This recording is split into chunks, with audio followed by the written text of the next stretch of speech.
はい、こんにちは。武田サロンでございます。すっかり春ですね。なんか、例年そうなんですけど、風は冷たくて、日差しだけが暖かいという、武田さんなんかにとってはもう最高の季節の一つでありますんで、ぜひ皆さん釣りいっぱい行っていただきたいなと思います。武田サロンご覧の皆様は、もうすべてご理解いただいていると思いますが、2拠点生活始めまして、行ってきました。今月も3月は5日間ぐらい、4月は、丸々1週間ぐらいかな。実は、まだ家を決めてなくて、今回決めたんですけど、熊本の天草というところにしました。なんかね、一軒家というかね、平屋のアパートみたいな可愛いお家が見つかりましたんで、それをとりあえず借りて、1年2年わかんないですけど、やってみようかなと思ってます。SNS をご覧いただいている通りですね、さすがは熊本、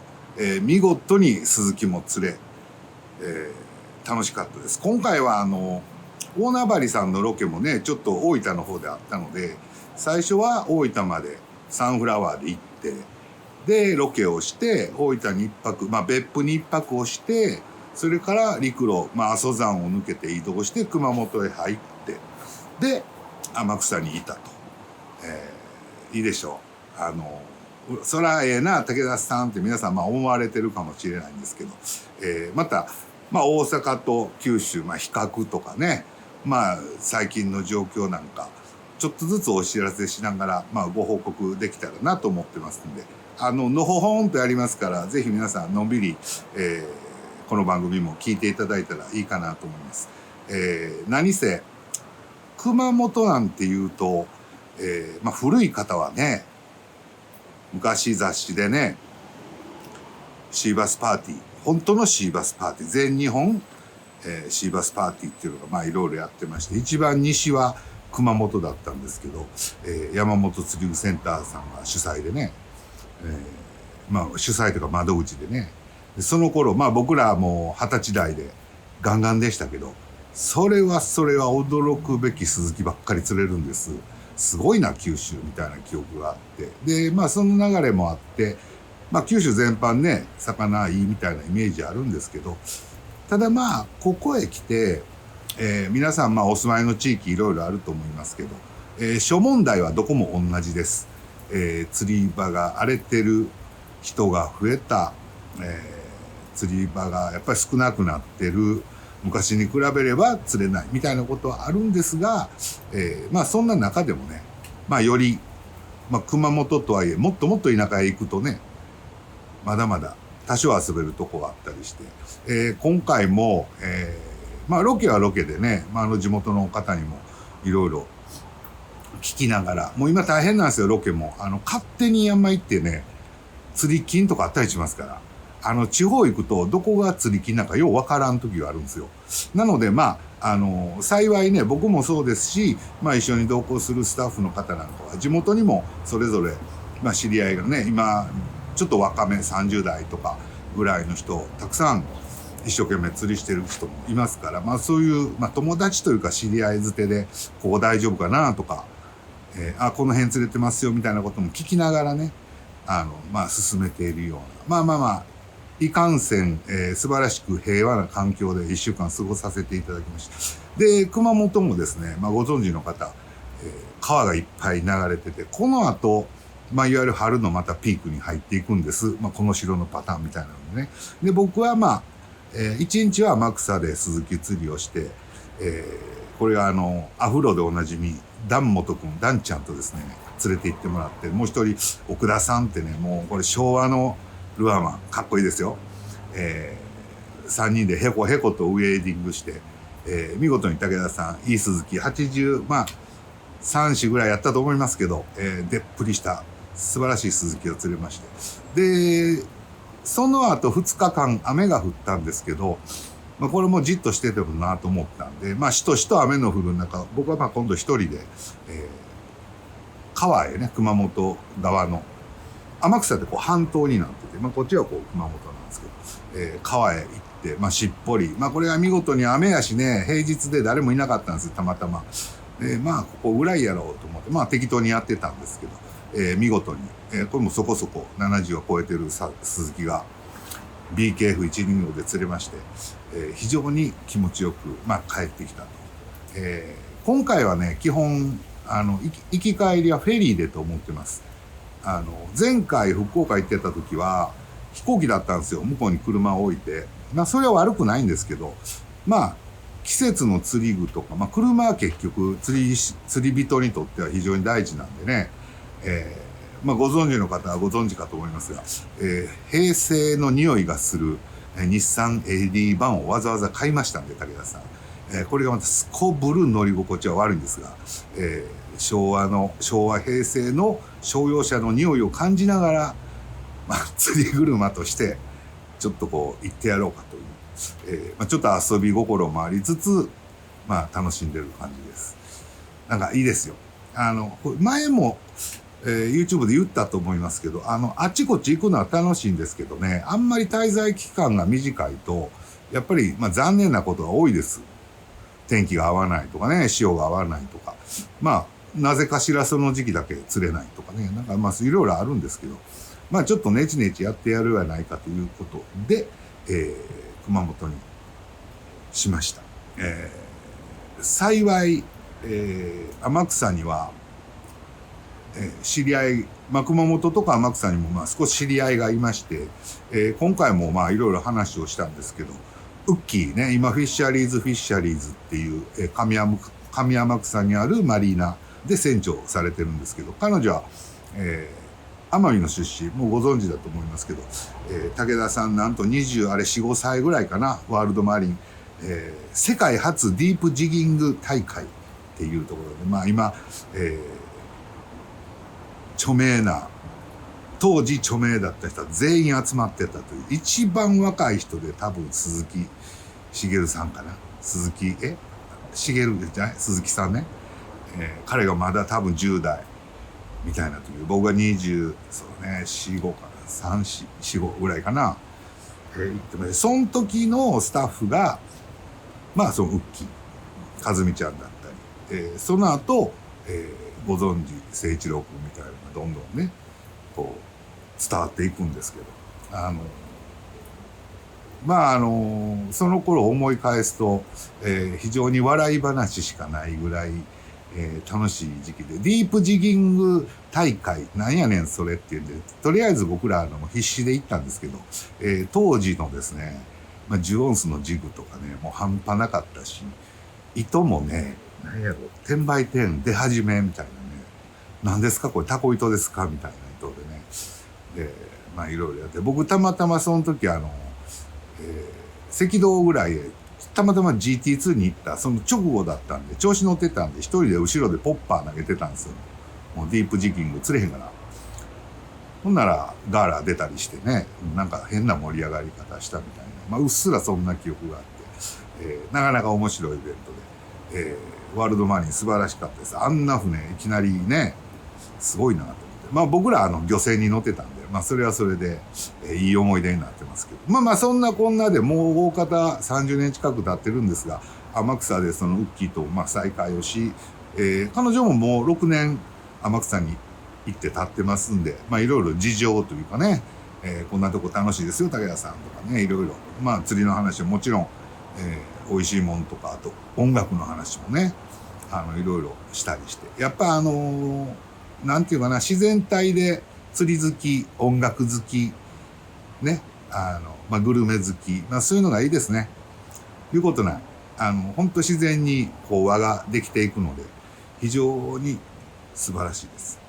釣り具屋さんもですね、非常にスタッフの方優しくしていただきますし、地元の、いわゆるエキスパートと呼ばれる、もう日夜一生懸命魚を探しているような連中、若い方は20代、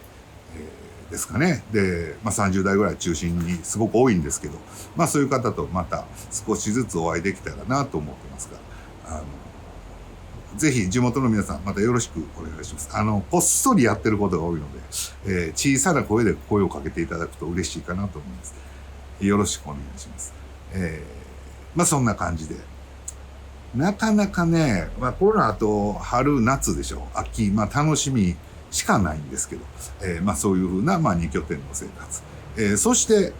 これ地元へ、大阪へ帰って、まだ2日しか経ってないんですけど、こっちも春のね、ピークになって、仲間内では、疲れ果てた Y 師匠と昨日会いましたけど、その他別動隊で行ってた連中は平鈴木また釣ったりね、してます。今日明日あたりちょっとなぎそうなんで、竹谷さんメバル釣りか、バチ抜けの鈴木も実はそろそろなんで、釣ってる人は釣ってますし、ちょっと様子を見に行ってみてもいいのかなと思って、そんな風に思ってます。というわけで、4月はですね、ちょうどバチ抜けの話になったんで、ピットスティック65ライトウェイト GP。待ってる方は非常に待ってたと思います。これが出ます。言うことないでしょ、色的に。はい。はい。もう、今回ちょっと訳あって、そんなね、実は、たくさん作れなかったんで、5色だけなんですけど、非常に長い間欠品してましたので、もうこの65サイズ、ちょうどいいんですよ。メバルにも、鈴木にも。ぜひ。今テスト中の、ナインゲームスだとか、ちょっとそれより短い竿なんか、実はちょっとテストしててね、そういう竿でやったり。L シリーズ、L3 なんかでも使えますしね。メバルを狙うか、鈴木を狙うか考えながら、この65でちょっと遊んでみたいな、みたいに思ったりしてます。これ間もなく、これが、公開される頃にはもう、ウェブショップでご覧いただけるかもしれないですけど、オンラインショップに並べますんで、またよろしくお願いします。ぜひあるうちにゲットください。ルアーもね、いっぱい量産品なんですよ。の数なんですけど、もいろいろありまして、数千個から数万個までいろいろあるんですよ。なので、竹谷さんちょっとというやつは、それでもそこそこあるんですけど、おかげさまでわっと皆さん注文いただくことがあるので、ありがたい限りなんです。非常に多分売れてなくなるだろうなという、この春の65のピットスティックよろしくお願いします。そして、いよいよ、GP グラスが出ます。これもね、これをご覧いただいてるか、その後ぐらいにはもう、ご予約いただいてる方から順に、発送させていただきたいなと思ってますので、ぜひですね、いろんな魚に使ってください。非常に面白い竿ですから。なんやろ、グラスロットもここへ来て相当な進化をしてるんですよ。僕が作ってるものは、やっぱりちょっとトレンドとは全く別なのでね、今やトレンドがあるのかどうかも知りませんよ。でも、作りたいものがずっとあって、その間で変化しているものがあって、グラスロットなんてほんと典型で、グラスロットって一口に言いますけど、めちゃくちゃ種類があるんです。で、これはたまたまブライトリバーさんが教えてくれたんですけど、S グラスっていうマテリアルなんですよね。で、僕らが20代、30代の頃は T グラスとか E グラスとかいろんなグラスの素材が出て、あとコンポジットっていうね、グラスとカーボンを混ぜたようなマテリアルというか、作り方もあって、ほんと千差万別なんです。だからそういう意味ではグラスロットの面白さってすごくあるんですけど、ちょっと前までは作ってみるとやっぱり重たいとか、長さもありますよ。バスロットなんかね、トップやる方よくご存知ですけど、6フィートを切ってくれば極端な差はなくなってきたりする。それでもカーボンとグラスの根本的な違いがあったり、しますけど、そんな中でも、さすが、ここはやっぱアメリカなんでしょうか。どんどん進化はしてて非常に素晴らしいですね。あと竿の作り方なんかもやっぱりどんどん実は良くなってるんですよ。いや、そういうこともあって、もう作ってみたらこれは素晴らしかったな。じゃあ、ということで、もう定番になりました、ゴーフィッシュでも。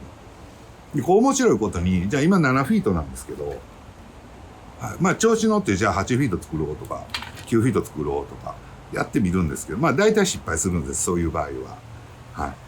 い。なので、これ決め込みにまた何年かかかりますんで、ちょっと短いのも実はやってるんですけども、それもどうですかね、何年もやってます。はい。何回も作ってやってます。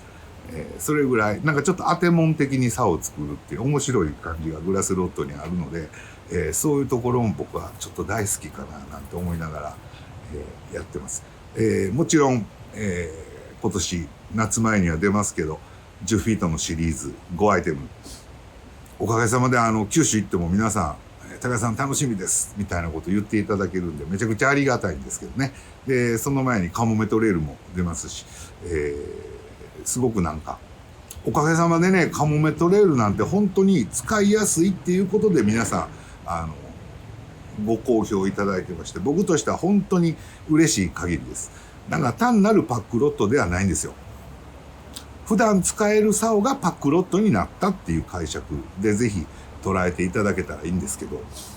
それぐらい使いやすいし、実際もう気楽になんか、まあロケでもそうですけど、気楽な感じで行くときは、僕56と60だけで行ったりね、してます。まあこの間も言いましたけど、ちょっと調子こいてアジング用の竿1本やってますけどね、まあそれはそれでまた面白いんじゃないかと思って、非常に楽しみです。なかなかそういうですね、まあまあ竿作りというか、まあルアーもそうなんですけど、いろいろ、やっぱりなんちゅうやろ、アイデアかな。はい。僕長いこと釣りしてますけど、全く惑わされないですね。それはなぜかというと、まあ昔から竿は好きでいろいろやって試してたこともあるし、ルアーに関してはもうご存知タックルハウスさんでメインはやってますからね。やっぱりその信念というかね、ものの作り方のね、そういうところがね、まあゴーフィッシュはともかくですけど、タックルハウスさんなんかに関してはやっぱり規模でありながらやっぱりブレないですね。普通は会社になるとこれ流行ってるからこれ次これですとか、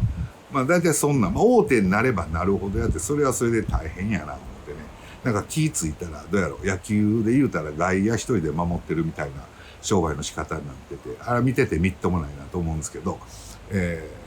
僕らは特にもうストライクゾーンが大体決まっているので、ボール球は打たないですね。はい、まあ、そういうのがなんかいいかなと思ってます。なんか一般レジャー用品とかと一緒になってるんですよね、釣り具って。全然違うんですけど、僕の中では。なのでまあそういうふうなところがあるので、まあ簡単な言葉で言うとこだわりになるんですが、非常に大事やなと思ってやってますので、皆さんもぜひですね、大きいこだわりはなくていいです。小さなこだわりだけ持って、ちょっとやっていただけたらなと思います。さすがに僕、まあ熊本人の釣りは今回全然あんま見てないですけど、まあ雰囲気的にはね、さすが、タックルハウスの KTF142 がもうレギュラー定番ルアーとなってるほどですから、せこい釣りしてる人あんまりいないような気がします。いきなりワーム投げたりとか多分あんまりしてないかな。ぜひぜひ、まあ、いいフィールドがあるのでっていうことで、まあ、人的にもね、皆さん多分すごく、ピュアに釣りを楽しんでいらっしゃるので、まあ、微笑ましいなと思います。もう大阪なんかね、ちょっと残念ながら、まあまあギスギスしてますからね。僕あんま行かないですけどね、そういうとこ。まあ、なかなかちょっと事情がだいぶ違うみたいなこともあるので、ぜひ皆さんも、ね、賢い皆さんはあんまり混雑してるとこはできるだけ避けて、あんまり混雑しない釣りをちょっと選んでね、釣り方もそうなんですよ。やっていただけたらなと思いますんで、鈴木釣りは非常に面白いです。せこい釣りをしなくても釣れてくれます。これ誤解されるんですよ。武田さん、平鈴木とか鈴木釣りとか、まあトップのバス釣りとか、本当大好きなんですけど、メバルアジも本当大好きで、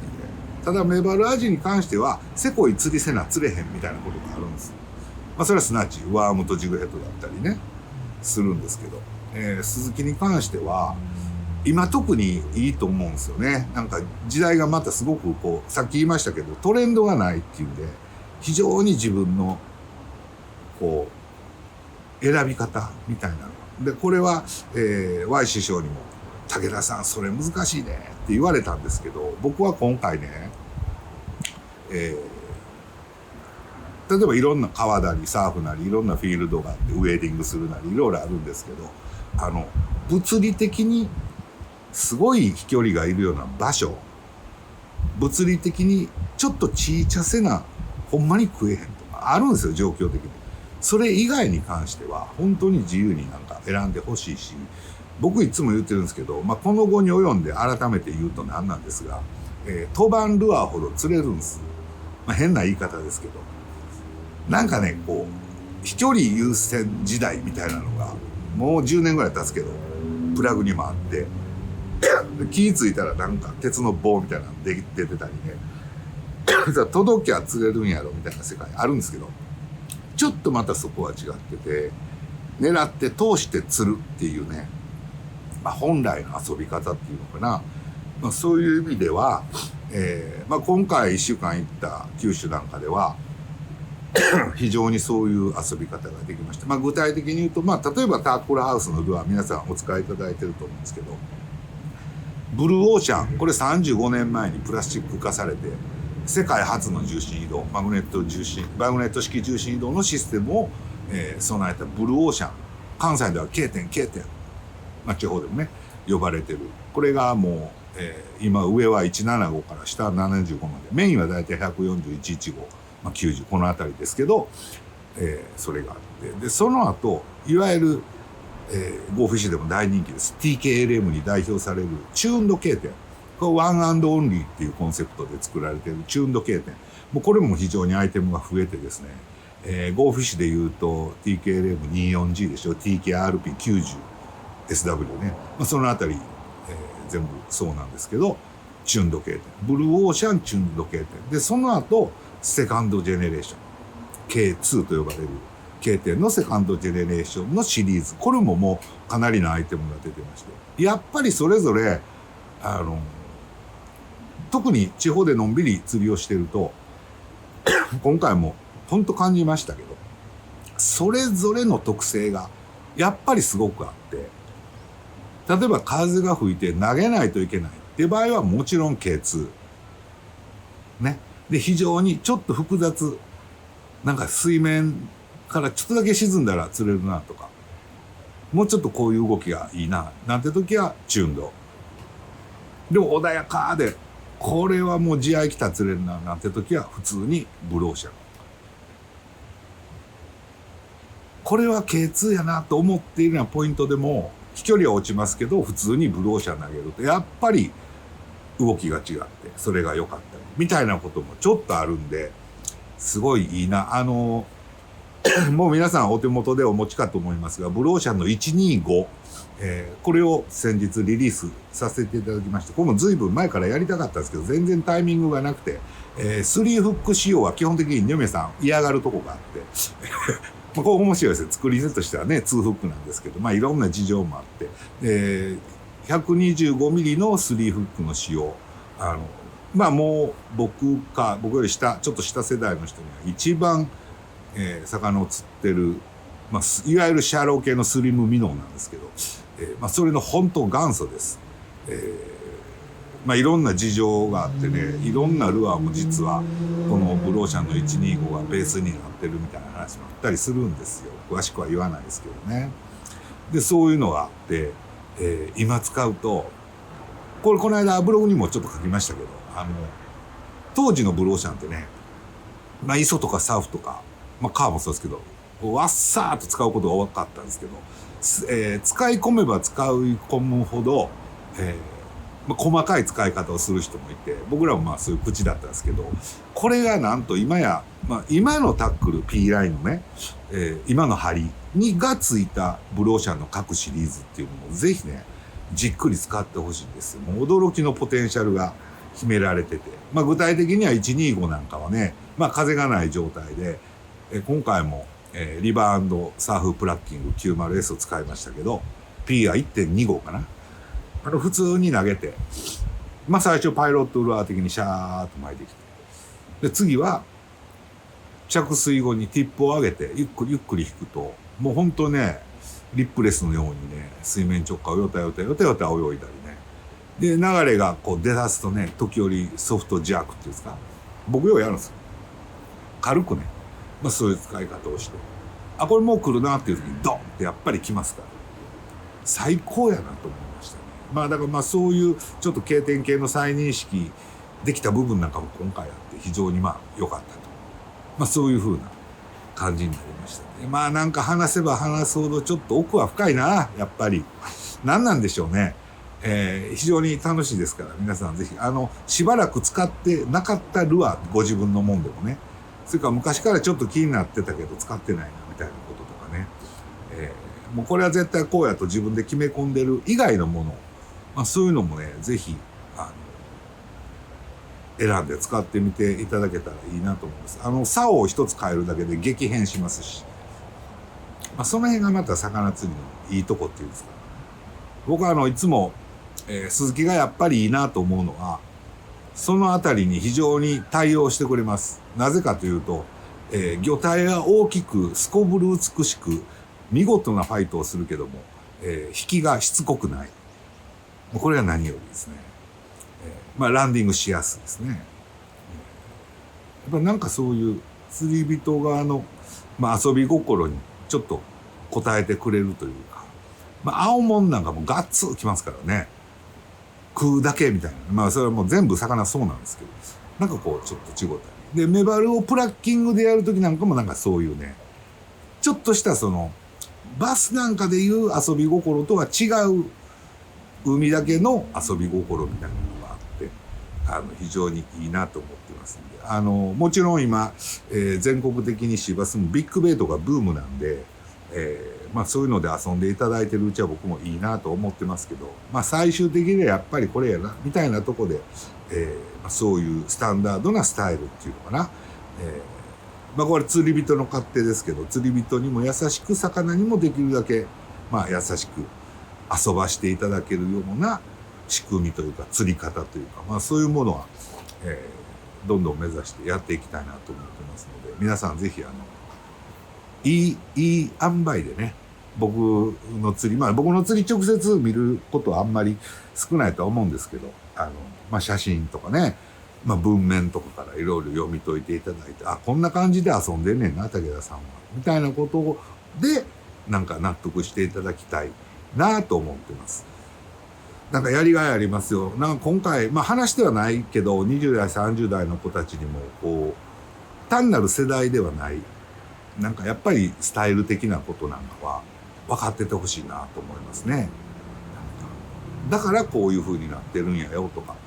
だからずっとやってるんやよみたいなことは非常に話せたらいいななんてちょっと思ったりしました。そういういろんな意味で楽しかった2拠点生活の始まりでございますんで、またもう暑なってどうしてるか分かんないですけど、とりあえずは春のいい間は魚もいっぱい釣りたいなと思ってます。皆さんもぜひ楽しんでください。ゴールデンウィークなんか今年はすごい人出が出そうな気がしてます。なんか天候的にもね。ぜひ楽しい釣りをしてください。それではまた。